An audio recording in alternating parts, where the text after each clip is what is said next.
तुम्हाला आणि तुमच्या परिवार सगळ्यात आधी हॅप्पी न्यू इयर. सकाळी सकाळी उठून येतो आपण सर्वप्रथम राशन घेण्यासाठी, कारण राशन आलं होतं. आणि राशन घेऊन आल्याच नंतर येतो पतंग उडवण्यासाठी, कारण येते संक्रांत जवळ. आणि आपली बॅट काय तुटलेली होती, दांडच डायरेक्ट बाहेर आलेला होता. म्हणलं बसव तरी, बहुत दुखे रे बाबा, बहुत दुखे.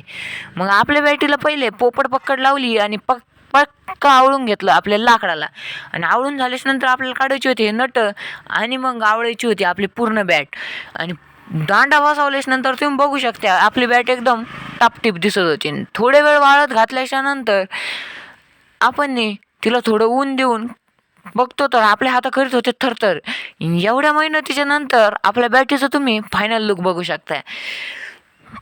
आणि वाळत घालून बॅट आपण निघतो डायरेक्ट कॉलेजसाठी. आणि कॉलेजला एक काळं कुत्रंसुद्धा आलेलं नव्हतं, फक्त आपण 2-3 जण आलेलो होतो. आणि कॉलेजला काही शिकवत नव्हते म्हणून आपण बसलो झाडाखाली आणि आलो घरी. घरी येऊन बघतो तर नंबर 1 डार्लिंग सारवत होती वाटतं. आणि आपण भेटू पुढच्या ब्लॉगमध्ये, तोवर तुम्ही सबस्क्राईब करून टाका.